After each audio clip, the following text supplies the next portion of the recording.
Welcome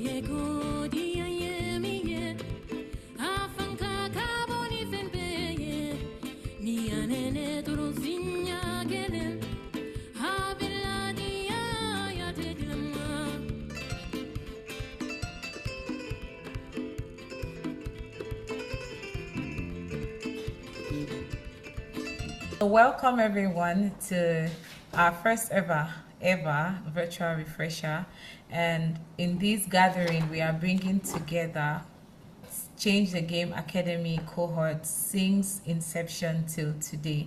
So we have local fundraising cohorts, we have mobilizing support cohorts, we have social accountability cohorts, and we are so happy to be here today.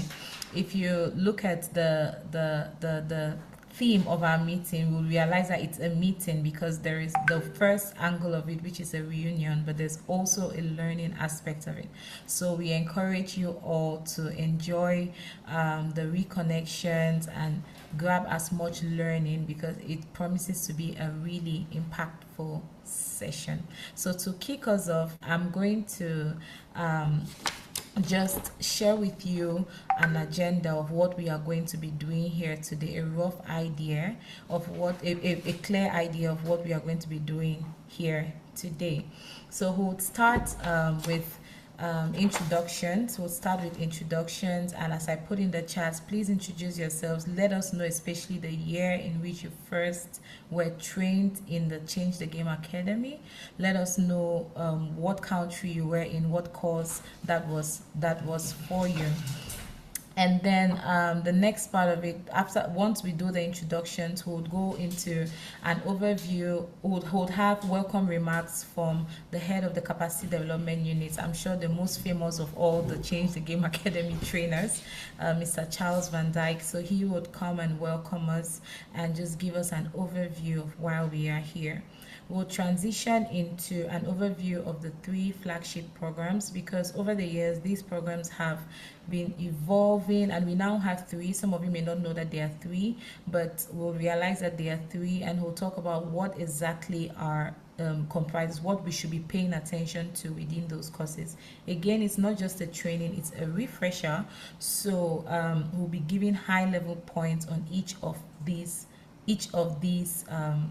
points, and then we are going to have presentations from 2 of our trainers that are our trainers, and would have a word from them. They will talk to us about, give us, I don't want to spoil the surprise, but I mean they would come up and talk to us and give us some key points for our consideration, and then we would go into more discussions with the partners. So we would want to hear from you, especially per cohort. So we want to hear what is still driving you, what has been that spark since you had you encountered the Change the Game Academy courses facilitated by WATSI. We want to know your story, your success story, and then we'll transition into breakout room discussions. We'll have breakout room discussions and we'll delve deeper into these conversations.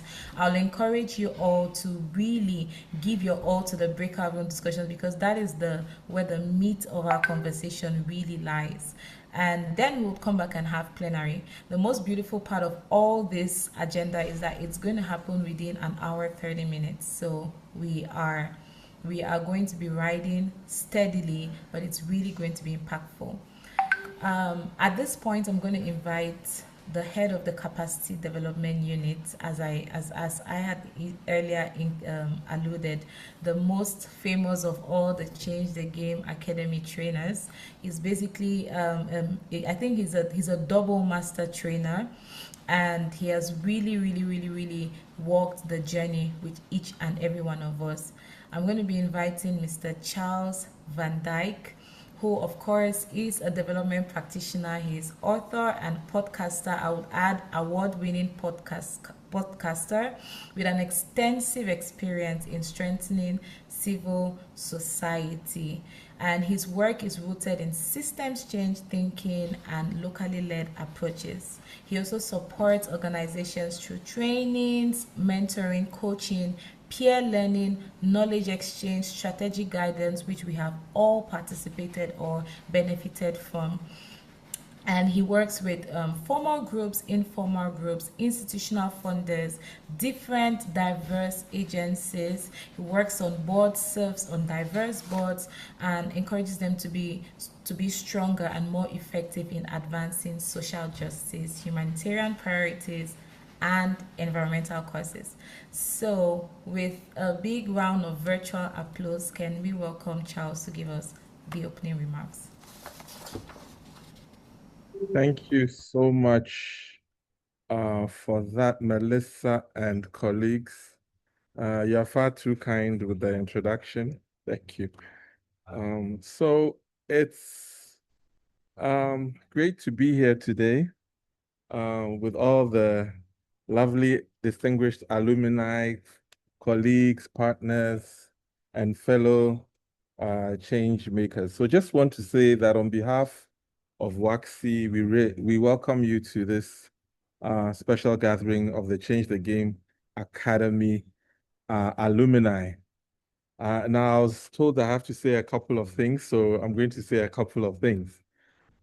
Just to emphasize that today is much more than a reunion.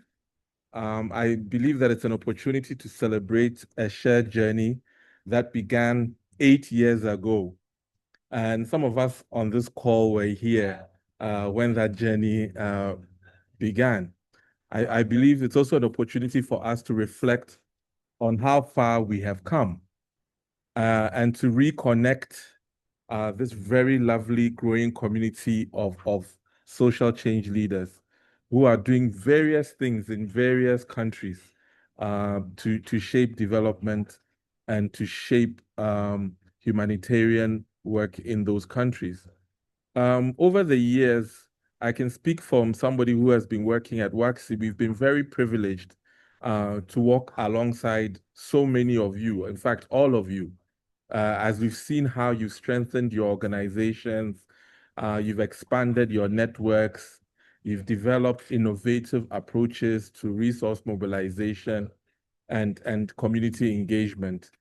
We've been inspired because we've witnessed so many of the achievements many of you have been able to chalk, but we've also seen the confidence, the leadership, and innovation that has been shown along the way. So for us, one of the most powerful lessons from this academy, the Change the Game Academy, is that when we are talking about sustainable development, it does not begin with external funding. For us in this academy, it begins with people. It begins with the communities that you work with, the communities that you're engaged with, the communities that you're part of, in recognizing their own strength, their own assets, the relationships that they have, and their collective ability to create change. We're so excited because many of us on this call, if not all of us, have embraced this mindset wholeheartedly. We've moved beyond seeing fundraising simply as, pursuing donors or traditional donors. We have shown through the work that communities themselves possess their own resources. Communities have talents, they have their own networks and ideas. So we've shown that local ownership is not necessarily just an aspiration, but it's both achievable and effective. So we've also seen that organizations are mobilizing resources from within their own communities. Organizations are engaging local businesses. They are building stronger relationships with citizens. We've seen organizations become more confident in leading their own development agenda. We've seen the uniqueness of each of your stories, the stories of resilience, the stories of innovation, the stories of self determination. Now, why is this message important today? Today, we are in a time when there's a lot of uncertainty. People have described it, a multi-crisis, an unprecedented time for the development ecosystem. We've seen that a lot of our funding has been cut off there's a lot of unpredictability within the funding space. And so why what we do at Change the Game is important now more than ever is because this is the time where we have to show that we can mobilize local supports and that we are ready to diversify our resources. In fact, we've been doing so. We are coming up with innovations. We are looking at alternative funding models. We can also show that we've strengthened our community ownership and that doing these things is not anymore something that you may want to do or it's nice to do. But we are now living it because it's become an essential part of our sustainability stories. So I want to say to all the alumni on the call that you are not simply graduates of a program. We believe at Waxy that you are champions of a new way of thinking about development. And then you are demonstrating it. It's not like you're just saying it, but you've demonstrated it over the years. You've shown us how resilient you are.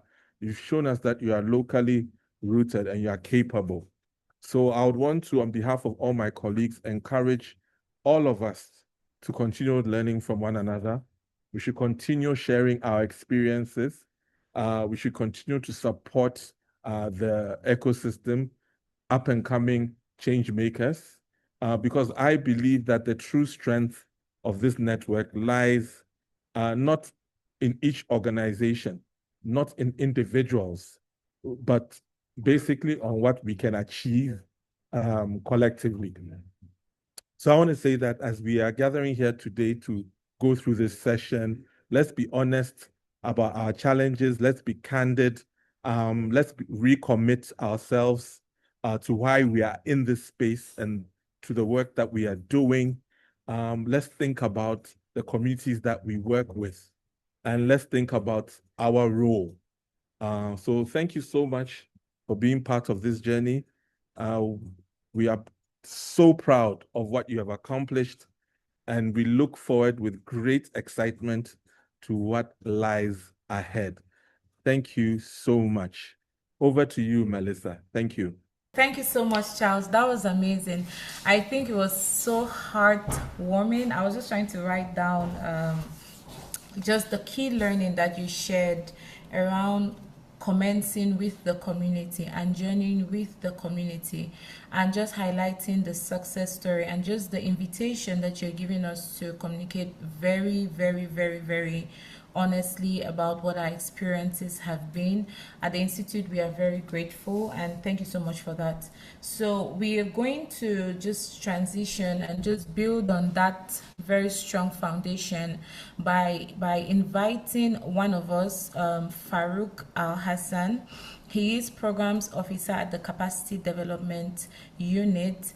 As well, he has also facilitated numerous of these trainings across different countries in West Africa and even beyond.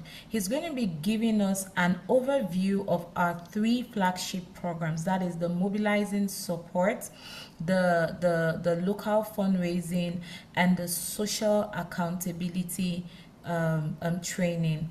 Just a fun fact about Farouk: everyone calls him the king of icebreakers at Waxy and beyond. So we are very excited to be having him. I'm going to introduce him more. Farouk is a seasoned development professional. He currently serves as programs officer at the West Africa Civil Society Institute.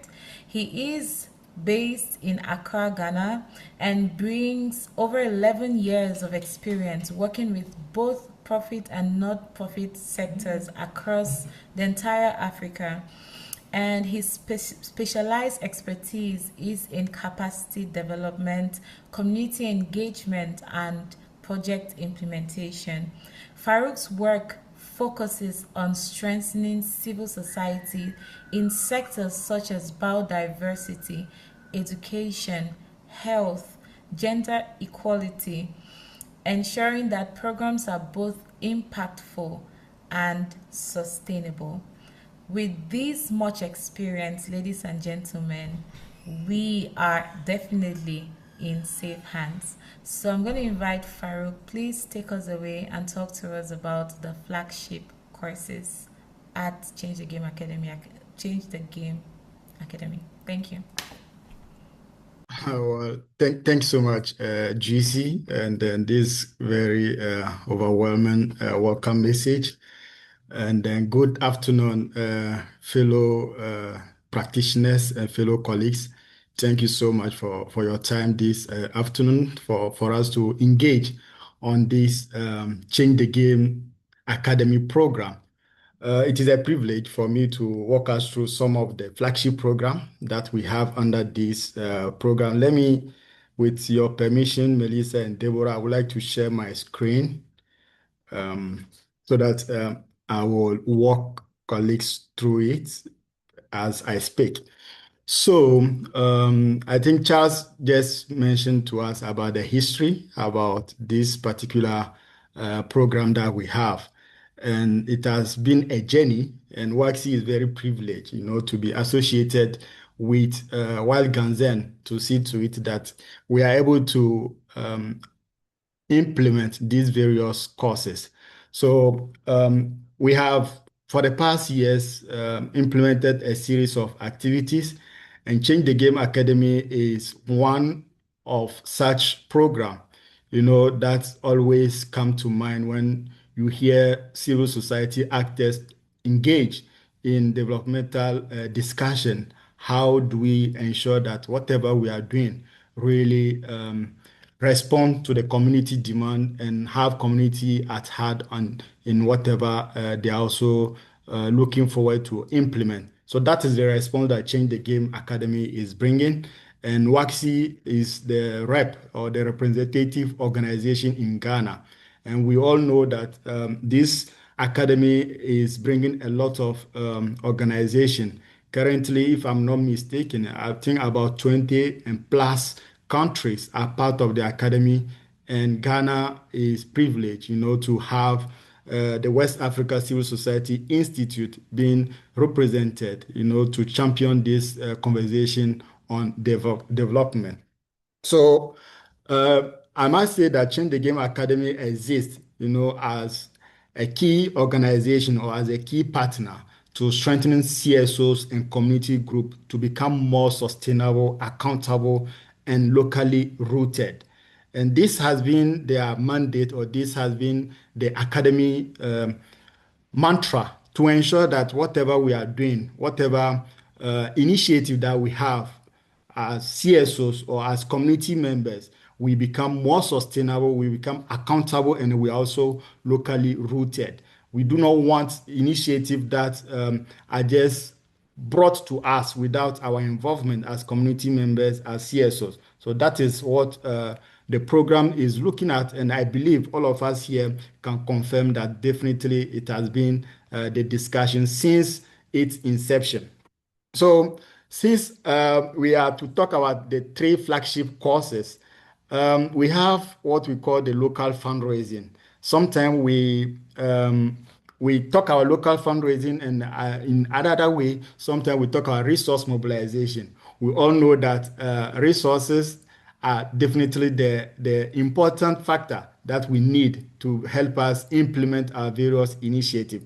So the Change the Game Academy has brought this course to support CSOs, to be able to become independent, in terms of resources that will help them implement their activity. And that is one course that is really being championed by WAXI and its partners on this core. Then the second course we also have is the mobilizing support or advocacy for grassroots. So we know that to be able to have stakeholders accept your ideas, stakeholders engage with you in the path that you have championed, you need to kind of engage them. You need to adopt an approach that will answer to their demand. So that is what this course, mobilizing support, is seek to achieve. And then we'll talk more about some of the outcome and some of the initiative that we can get from these various courses. And then I think in 2023, then the academy brought into implementation the social accountability course. So we were the first group, to start these courses, and it has been quite a good learning for all of us. And I'm sure we'll have a chance to speak to it when we move into our various breakout room to share more experiences. Then let me move on straight to the local fundraising. And then the key objective, for the local fundraising, the first one is to diversify our funding sources. And we can all see to it that with the change that is happening in the donor landscape, one need to really diversify its sources of funding. And that is what this course is looking at achieving. So how do we ensure that we don't rely on only one funding for our program, for our activities? So when you participate in the local fundraising, in fact, those of us who participated in the local fundraising can attest to it that it has given us ideas, to diversify our sources of funding, to look for alternative funding opportunity to help our work as we implement. And then another one is to reduce donor dependency.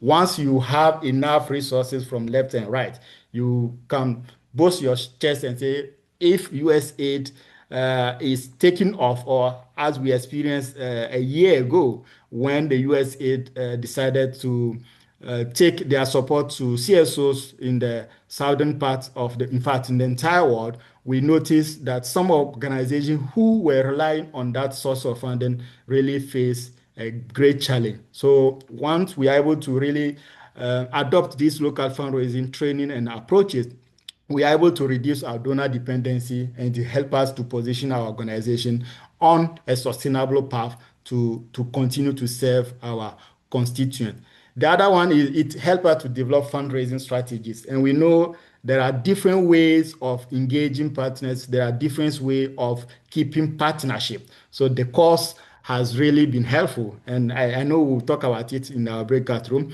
What are some of the strategies that each one of us have adopted, when we were mobilizing or when we were fundraising? And then there's one key um, title that all of us, we are all aware when it comes to the local fundraising. It is fundraising before fundraising. And we all know what it means, because one need to build a strong relationship. One need to have a good discussion with a potential donor before we even talk about funding. So those are some of the things that you get when you participate from the local fundraising training. And lastly is in the engagement with local donors and businesses. Here we are putting emphasis on the term local, because development should not only focus on getting resources from external people. In our various localities, in our various communities, we have resources that when we are able to tap into them, we are able to promote our own development. We are able to facilitate our objective to achieve our goal that we have set to ourselves. So the course is very, very important, and it was quite enlightening, for all of us to engage into the local fundraising training course.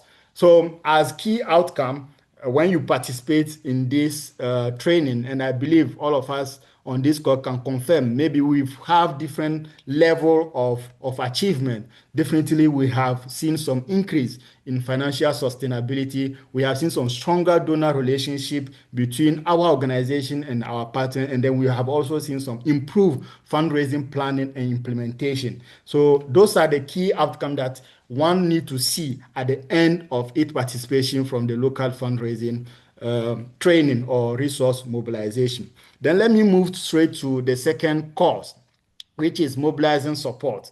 And mobilizing support, as I mentioned in my introduction, is basically about advocacy.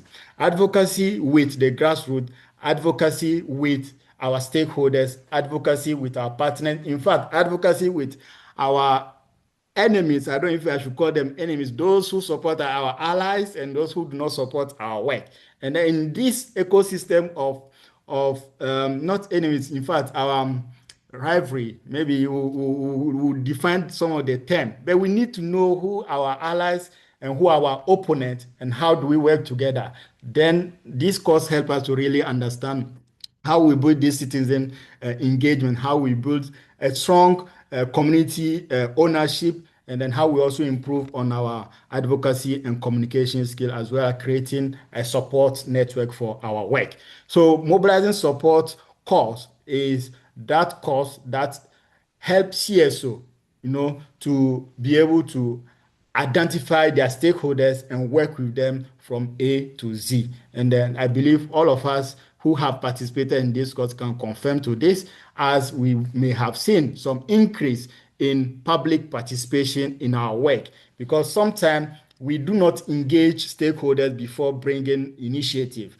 And with this course, that helps us to take into consideration the need of our stakeholders, the need of the community that we are supporting. And that is what we get from the mobilizing support course, as well as a stronger legitimacy and visibility of our work. And then it also enhanced advocacy influence in the country. And I believe most of us, one way or the other, we have seen some of the changes that we are all making in our various areas of working into education, health, or sanitation. One small stone, we are all able to make some changes in those areas.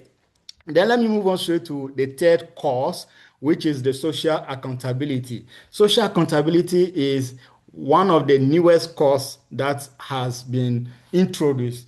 And I think we have implemented this course in Ghana.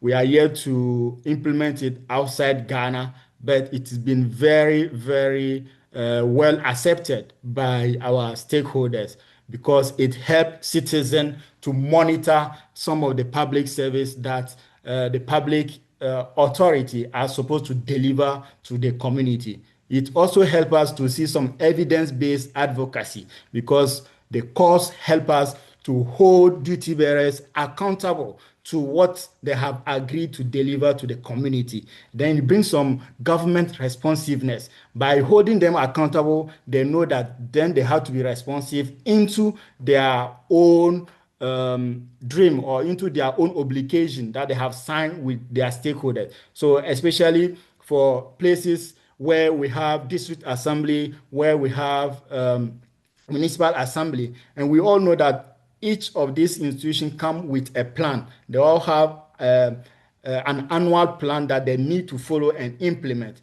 This course helps us to track the implementation of all the initiatives that our public authorities have for us, because it helps us to promote transparency and accountability. And that is what we gain from the social accountability course. Then some of the key outcomes from the social accountability course is it improves service delivery. There's this say that if no one is watching you, sometimes you tend to do whatever you want.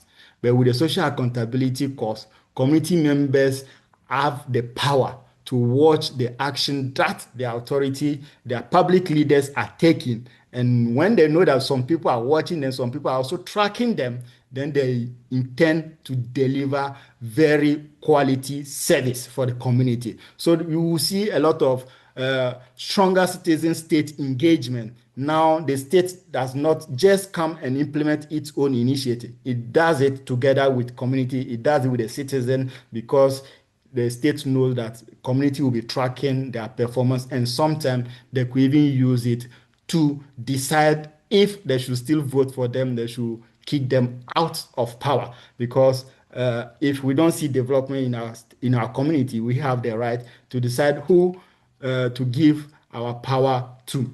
Then there is also increased accountability mechanism, because when you are able to track, then the stakeholders or public authority or duty bearers are now able to, they are transparent, they are open, and then they are accountable to the community. So those are some of the key outcomes that we expect or we have been seeing when you participate or when you implement the social accountability course. So just to wrap up, because of time, we could see that these three training, in fact, are very helpful for civil society organization. And four key things that happen when you participate in any of these three courses is you become sustainable, you become locally supported, you become influential, and then you also become accountable.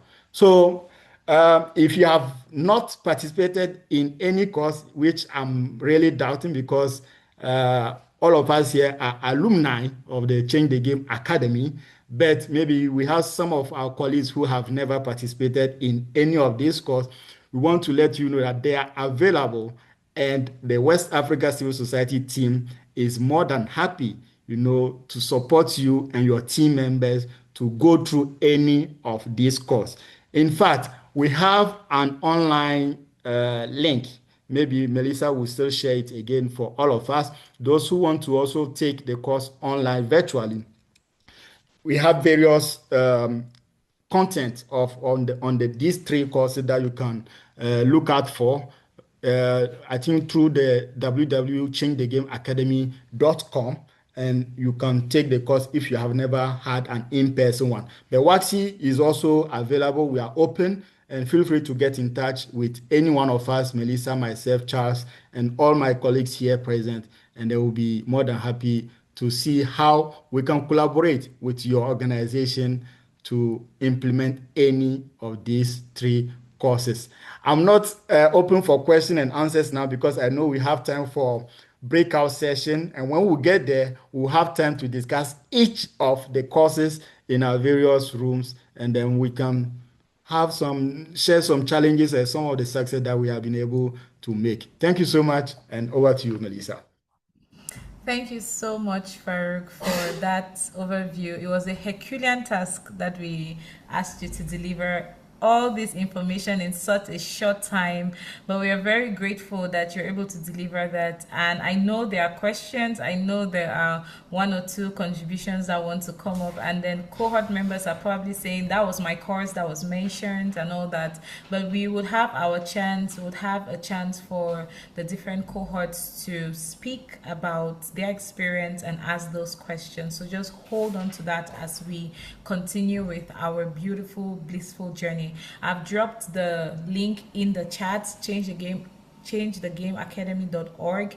You can have the virtual training there, but it's always better in person, so you can reach out to us as well for that if you want to have more information around this. So we have heard about the courses, and now we want to just take a dip into the trainers, into the minds of some of our trainers, our phenomenal trainers, and it's so beautiful to see that some of these trainers actually train other of the trainers. So we'll be having some of them talk to us, share one or two words with us. And starting off strong, we'll be starting with Jervin, we'll be starting with Jervin Chanase.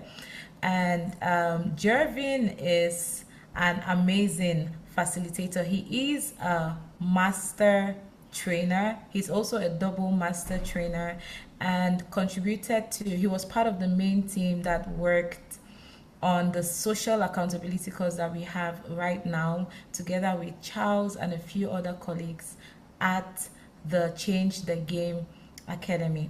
So Jervin is a seasoned international development expert. He is currently pursuing a doctorate degree at Bamberg Graduate School of Social Sciences, Otto Frisch University, Germany. I hope I said that right. Jervin has over 11 years of experience. He specializes in third sector governance, policy advocacy, results-based monitoring and evaluation, with a keen focus on the intersectionality among civil society research, capacity strengthening, and policy advocacy. Jervin is a member of various organizations, including the International Program for Development Evaluation, the Knowledge Network of the United Nations Office of the Special Advisor to Africa and the United States, and the Institute of Peace Civilian Trainers Program. Jervin is an amazing facilitator. Most of us have experienced him, and we want to draw from him his experience as a trainer. He's going to be talking to us about what that was, what it feels, what it is to be a trainer at Change the Game Academy, and what his experience has been. So without much ado, I'm going to call Jervin to give us a word.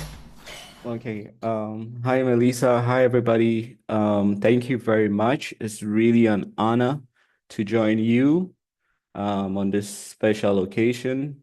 So I went from being somebody who was a novice, who was alien to this program. I remember when I joined Waxy back in 2018, that was the first time I heard about Change the Game and the myriad of courses that Change the Game offers. And I had this opportunity to be trained in mobilizing support in South Africa in 2018.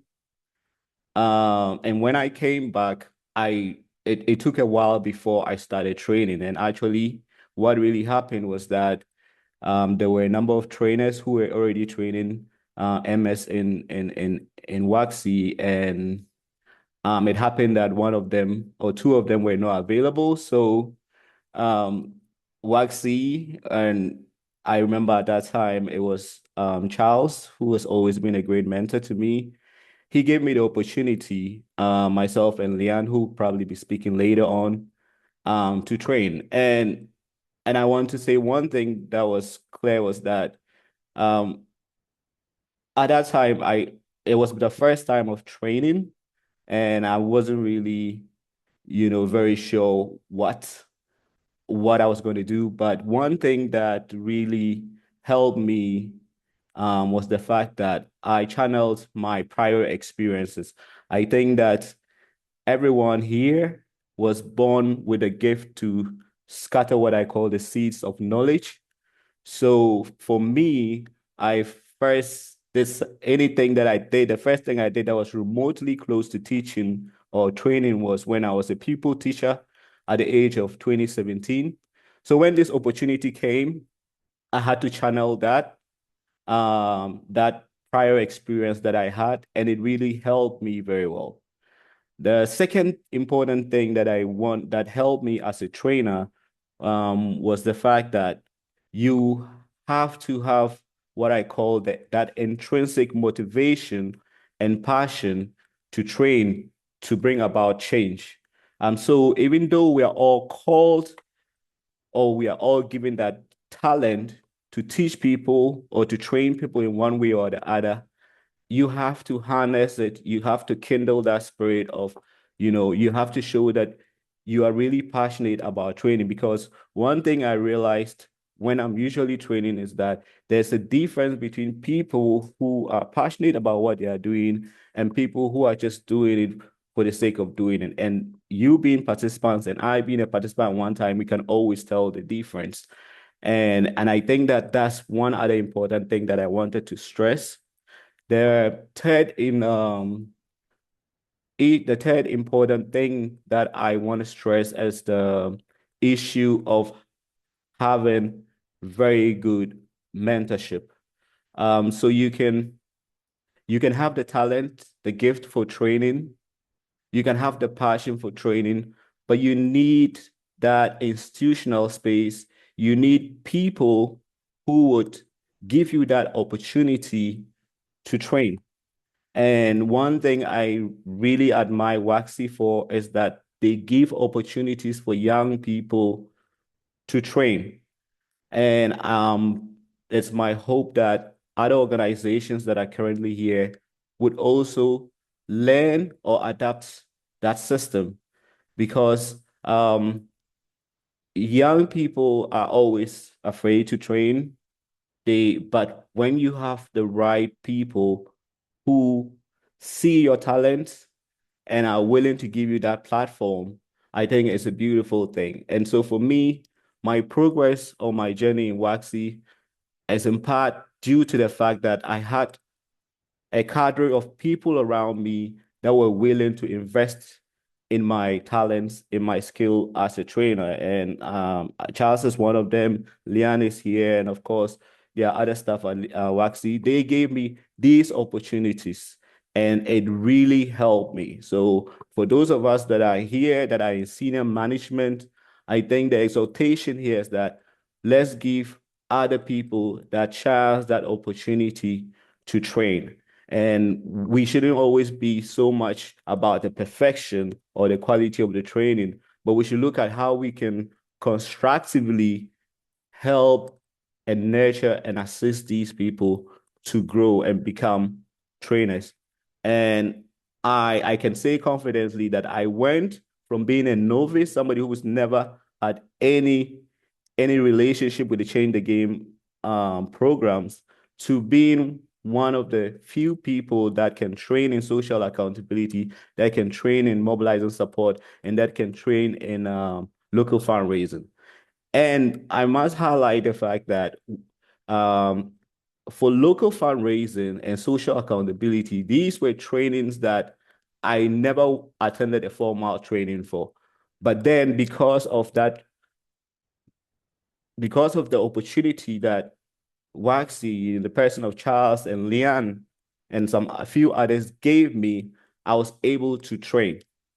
So that is why I'm emphasizing the need for us to create that conducive environment for us, for other people to grow and to be able to train. So the last but one thing that I want to mention is that the last but one thing I want to talk about is the fact that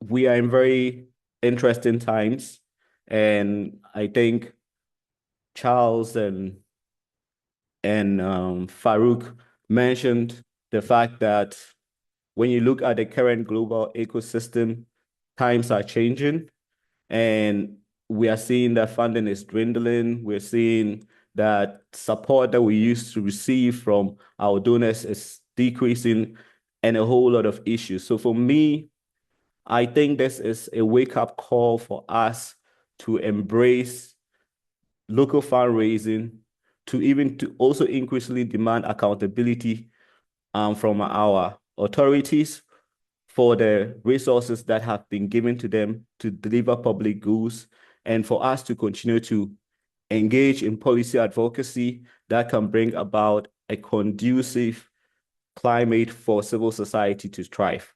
So I'm leaving by saying that these causes are important, and we hope that whatever investment Waxy and your management is doing by way of deepening these courses, that we translate that on the ground, right? That we are able to return the investment. So for me, it's been a life-changing opportunity to be an integral part of this wonderful program. And I hope that I will get a chance to train again and to contribute to the growth and development of this beautiful program. Thank you. Thank you so much, Jervin. We really appreciated that very soulful intervention, and that was quite intentional. We wanted the trainers to talk about their experience from a very human perspective. And if you've been asking yourself the question, are the trainers superhuman? I think Jervin has answered that question. That it's they are not superhuman. Trainers are not superhuman, but certain factors just contribute to the delivery, the kind of delivery that they have. Definitely mentorship is one of them, creating the right environments for and giving opportunity for people, diverse people to train. So if that is a question that is on your mind, you can always you've had an answer. If you want to get more, you can always engage with Jervin totally, but just highlighting that this is a community that we are building, and that's why we are trying to nurture this community and have these conversations. Thank you so much, Jervin. We really appreciate you. Definitely I have learned a lot from you as a trainer, and thank you so much. In Jervin's submission, he mentioned that he had learned a lot from Charles. Of course, we have all seen Charles, and then he mentioned Leange, and one of my colleagues asked me, who is Leange? So we are going to be listening to Leange. Leange as well is a legend in, I think we used to call him here the legend at Waxy, and he's also facilitated a lot of Change the Game Academy courses. We're going to be listening to him, but before that, I'm going to introduce him to everyone here. Leandre is a seasoned development professional with over a decade of experience leading multi-country projects, capacity strengthening initiatives, and evidence-based policy advocacy across West and Central Africa as well as the Sahel region.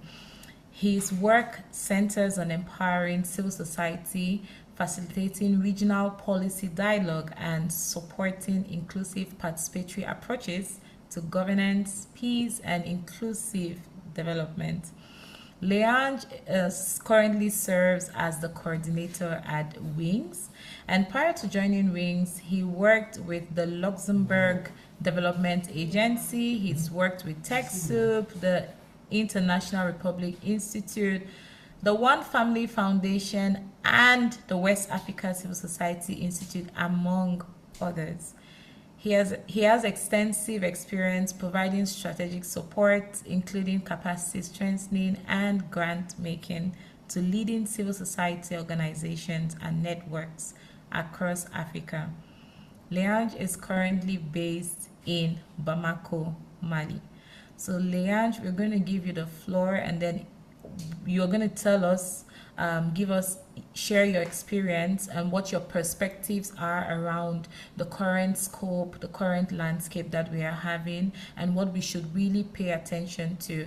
And on a lighter note, you tell us how many lives you have lived to have had this much experience. Over to you, Leange. Thank you so much, and Melissa and colleagues and on the call.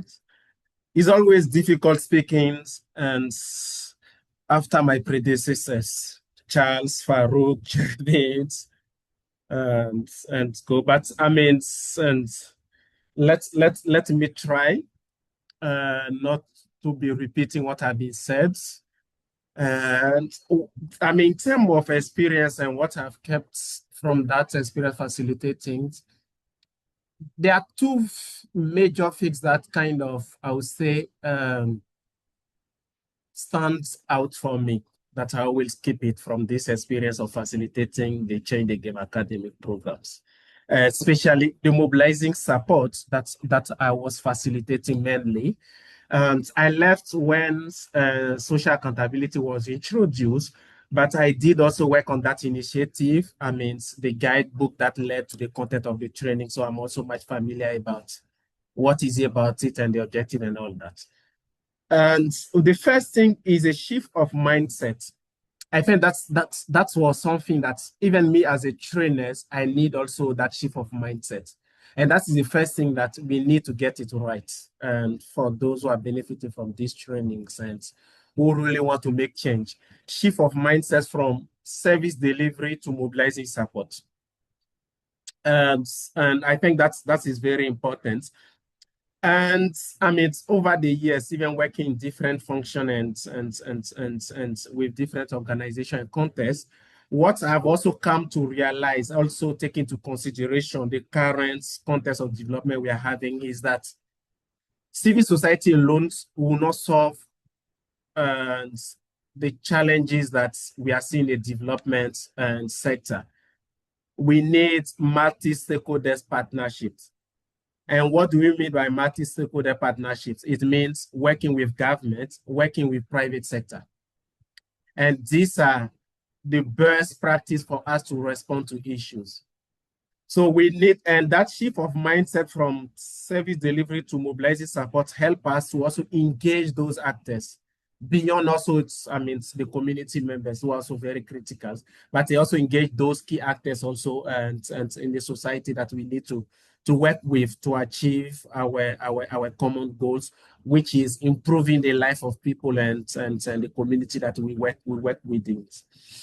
And the experience of mobilizing support, what he has, key takeaway is that it teaches us the know-how of mobilizing the support, of identifying the various stakeholders. And one key element is, the power dynamic elements that I think, regardless of everything, anything else, we need to keep that in mind. And who are the interest and influence of the various actors and how to engage them. And depending of high interest and low influence or high influence, low interest. So that is something that we need to have in mind. And that is also something that is not cut on stone, is dynamic. So it can be evolving depending on the issue that you are working on and also the period that you are working on that. So that is something that always can be adjusted accordingly. So that is the first part and about the shift of mindset, and also the second element, I mean, that I already started talking about it, is the mobilizing the actors, I mean, the stakeholders, the multi-stakeholders partnerships. We need more on that. And what we can give and what mobilization support teaches us is that it's not resources, financial resources. We have other resources that we contribute. Understanding of the communities, understanding their needs, how to help them to channel it, to speak to power, to engage the right peoples, and involve those who have the primary responsibility to address those issues, which is the government that receive our taxpayers' money to respond to that, and that's what make it more sustainable, and ensure that there is also kind of community ownership beyond government role, also the community involvement, understanding what's involved them right from the beginnings, and also make them to understand the role that they'll be playing. And because sometimes we also, even as civil society, when we say that we should move from the service delivery, people, some will be wondering, but what could be our roles? We have a lot of role to play, and we need to kind of understand those roles, which is organizing the communities, mobilizing them to speak to power, to engage power, and to respond to their needs. So these are some, I mean, the few elements that I thought that is worth for me sharing with you, and not keep it too long. So I believe we have also other speakers also who intend to speak. Thank you. Over to you. Thank you so much for that intervention, Leandri. I mean, those points are quite salient, just focusing on mobilizing support interventions, and what we must really focus on, the voice of the people that is influencing policy. So if you're on the call and you have not yet done mobilizing support, this is a warm invitation for you, a warm invite for you to do mobilizing support course. I see Tobe Kile, I don't know if I'm pronouncing well, saying you did LFR, so I don't know if you did MS as well, but this is a warm invite for you as well. So we have listened to a lot of trainers, we have listened to a lot of people from this side of the equation, and we just want to listen to just one or two very quick testimonials from the audience. Anyone that has participated in any of the courses, we want to listen to your experience, very brief. What you can share, how has it impacted you? Is it changing the way you see things? Leon was talking about change in mindset that the mobilizing support course just caused in his trajectory. And I'm wondering what these courses, local fundraising, social accountability, mobilizing support, what change did it cause in your life? So do we have one or two people that can quickly just share what this has meant in their organizations? Any quick hands? So I see Paul has raised his hand, so we'll take Paul, and then do we have any other? Going one. I don't know whether it's because Ghana won yesterday that it's mostly Ghanaians that are. So we have two people. So we'll take Paul, and then we'll take Abdul Mumin. Over. Please, you have just 1 minute to share your submission. Thank you. Hello, Elisa. Good afternoon, and thank you for the opportunity given to me. Not me, just concerned citizens of Ctga landscape. Yes, I'm very happy, not because Ghana won yesterday, but I'm happy because we were from nowhere. I just say we were from the grass to the grave. because when we started, actually, we did not know where to go and how to reach to our destination. But having the opportunity to attend to the training and the knowledge that we acquire, and as we put them into practice, we realized that change started happening. And I'm confident to say that today we are empowered. Today we can have initiatives that sometimes when we implement them, I ask myself more questions. So we are most grateful to Wasi for such opportunity given to Carl. And as we said, we are always in a learning process. So we keep on in touch and then know that good things are in the way ahead. Thank you so much for sharing that, Paul. We are very grateful to have heard a grass to grace story, as you put it. And I'm sure our learning team will be very curious to know what the details of that are so we can document it and for the learning of every other person. Thank you. So I saw Abdul Mumin, I think. I saw another hand. Are you there? Yes, yes, I'm Okay, around. please go Yeah, for it. thank you so much for this opportunity. I want to first of all thank Waxy for putting up this great opportunity, because I see that as a learning curve and also a shining platform for we, the underprivileged CSOs, who are also contributing a lot towards the development of sustainable development goals and also our people. So for me, from UF4D, that's United Force for Development International, participating in the resource mobilization and a couple of other trainings that were being organized by WAXI has really put us on a great path, because through that we've been able to put out a lot of policy documents in place, of which is shaping and guiding us towards getting more opportunities from other partners. So I want to thank WAXI and its partners for putting trust in us and helping us through this course. And as Oliver Twist will always say, we want more. So we expect more from WAXI and its collaborators and partners to help us so that we can also transcend that to our partners that we are also working with at the grassroots level. So thank you so much. Thank you, Abdul Mumin. We appreciate the fact that the resource mobilization courses, I'm sure that's LFR, really was helpful for your organization. So we are not going to take more interventions at this point, but right after the breakout room, we are going to be taking a lot more feedback from the partners.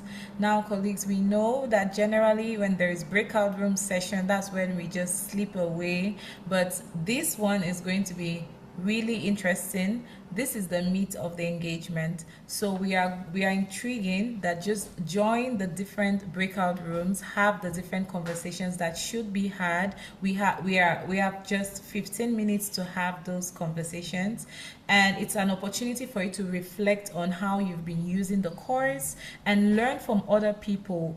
And we have had opportunities to have these breakout rooms where people really just get solutions to what they are struggling with their organizations. So don't log out, just log into the breakout rooms. We have 3 breakout rooms, one for the mobilizing support, one for local fundraising, and one for social accountability. If you have done all 3 courses, pick one and join the discussion.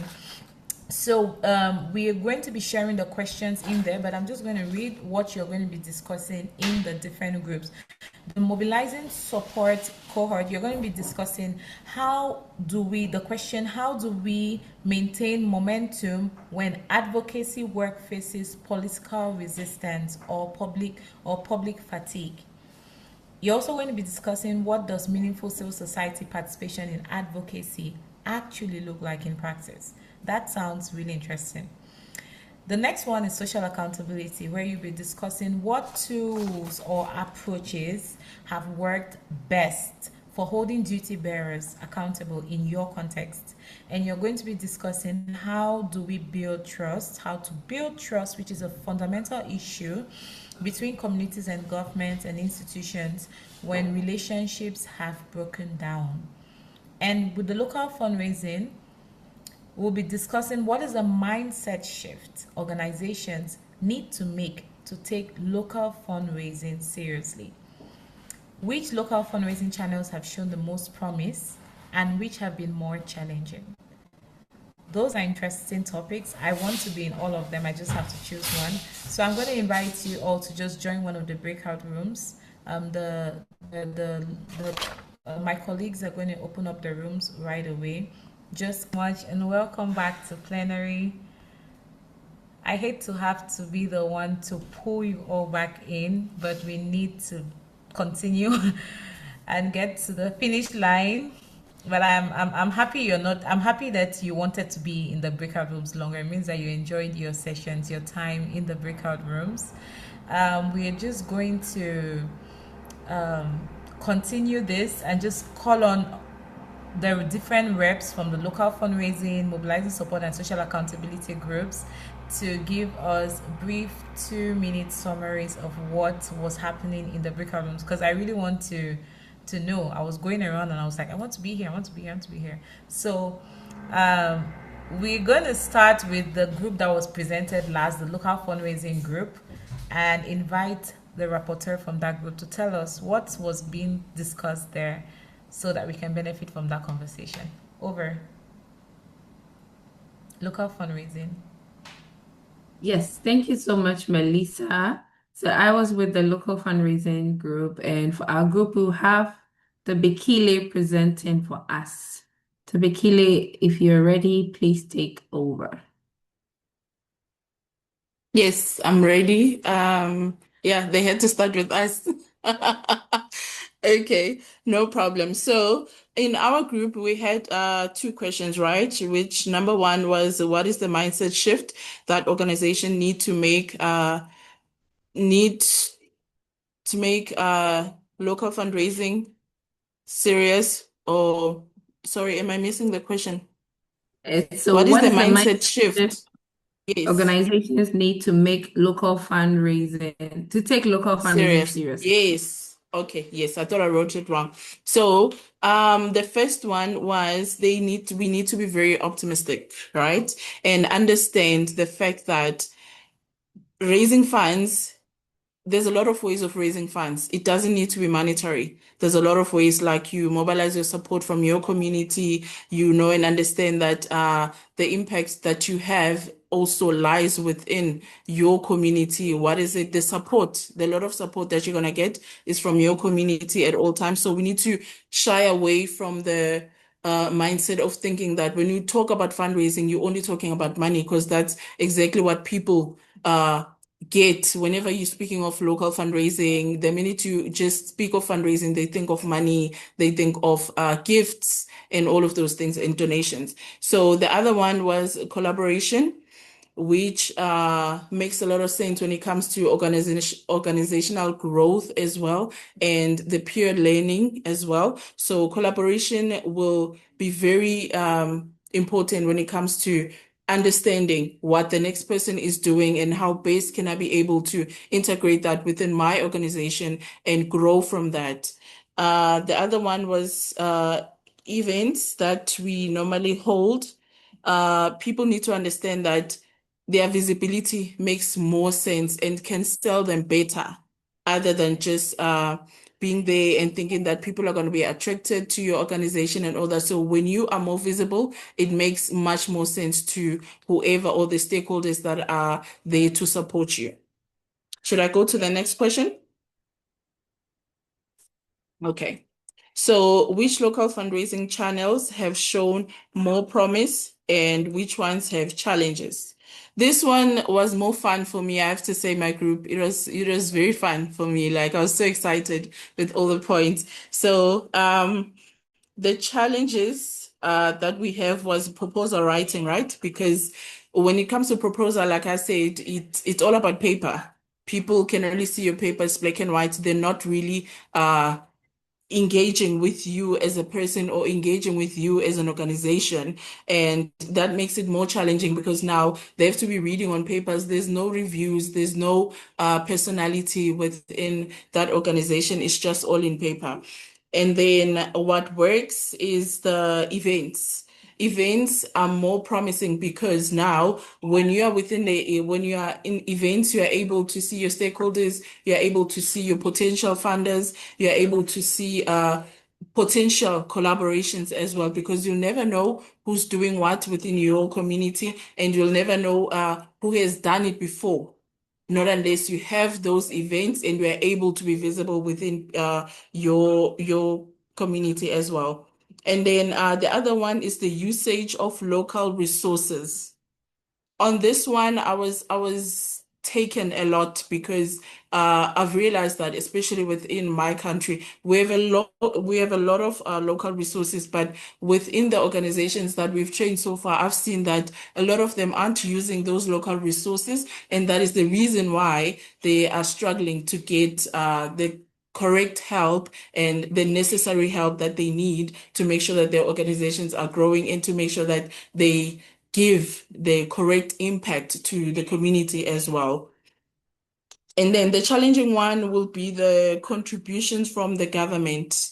That one is a huge one. I think a lot of organizations are struggling with this one, and in a lot of countries as well, because sometimes it takes a lot. I think a lot of people can attest to that when it comes to government coming in within the organization. It takes a lot. It's a lot of work. It's a lot of admin. It's a lot of back and forth. You're speaking to a lot of people at the same time only for one thing. So I think that one is the most challenging one. And if you are not in line with your community as well, that's another challenge. If you're not in line with your community, it makes it even more difficult, because I think we take for granted the fact that whatever you do within the community needs to first build and show impact and be able to help and give hope to the community that you are within. Because if you think you are going to do something within a community and be inviting huge corporates, there's nothing that you're going to get, because if you do not get the proper support from your local, then it's a problem. I Thank hope I've you. made all the necessary points, Deborah. Thank you. Yes. Thank you, Thank you guys. so much, Keely. Thank you so much. We wish we were in your group, but yeah, we'll deal with the feedback you've given. So, colleagues, Okay. we are 5 minutes over, and I would just like to plead for another to be done by 3:45 hour GMT. That's the time in the time zone we are in right now. So if you can give us another 10 minutes, and we'll be able to wrap this up. So for the next groups, please, we appreciate just your brevity. Just go straight to the point. 2 minutes. Tell us what was beautiful about your conversation. Okay. So mobilizing support, please.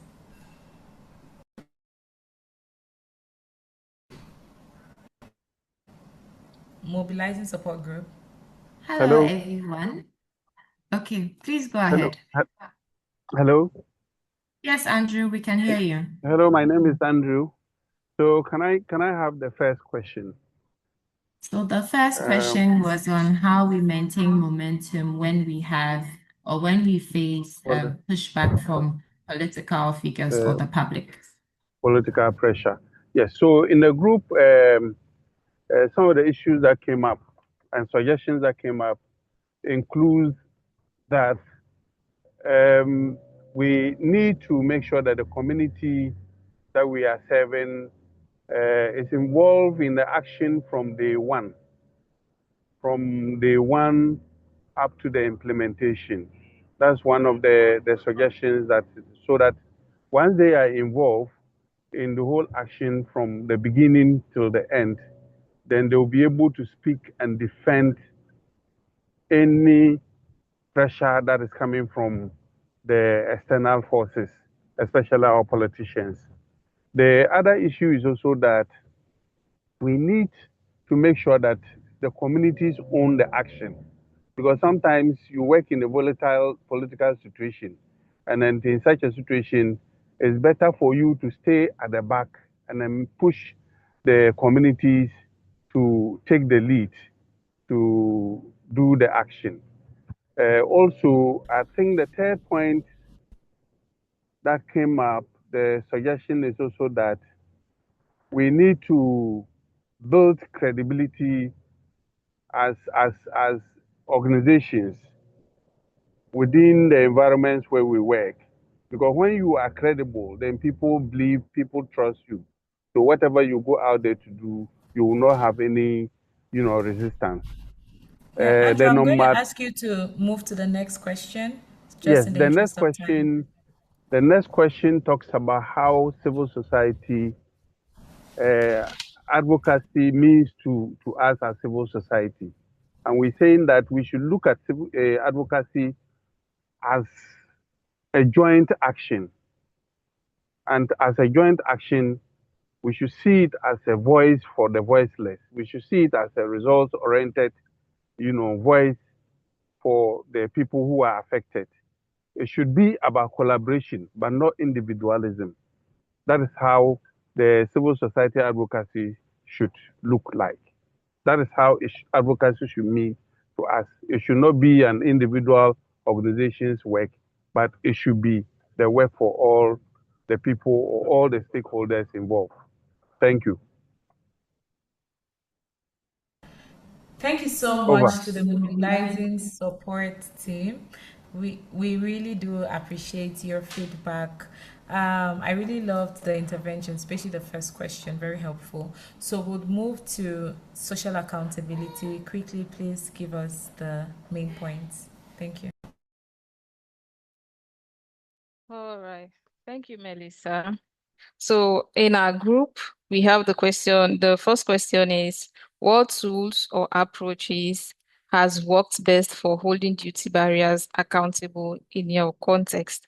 So we discussed about, some people gave the first tool, that is community scorecards, is very effective in community engagement, especially the work in Ghana and all of that. The second point is also, the other tool is community budget, tracking budget. So tracking budget is also another tool for approach that has worked best for holding accountable, for holding duty barriers accountable. So the third contribution was that knowing what is expected of you is also very important, to also give account of what is expected of others. So our second question is how do we build trust between communities and government institutions when relationships have broken? So for this one, we discuss about how advocacy is very important, dialoguing with governments and other stakeholders. It has helped a lot, and also strengthen collaboration. Please, can you hear me? Yes, we can hear you as you're wrapping up. Okay. Strengthen collaboration and also in government institutions. Thank you very much. Thank you so much to the social accountability team. We understand that there was a bit of timidity around there because we don't have as many cohorts on social accountability as with the other groups, but we really appreciate everyone who joined that group. Colleagues, thank you so much for joining. I mean, most of us just stayed back and enjoyed the breakout rooms discussion, and it's been such a wholesome moment. We are very grateful.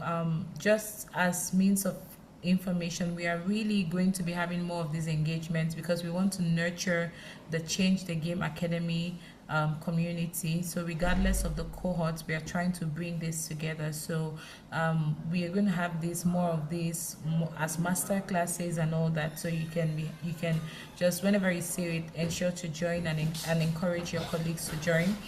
As closing remarks, I am seeing a very senior trainer on the call, and he wasn't able to be here at the beginning.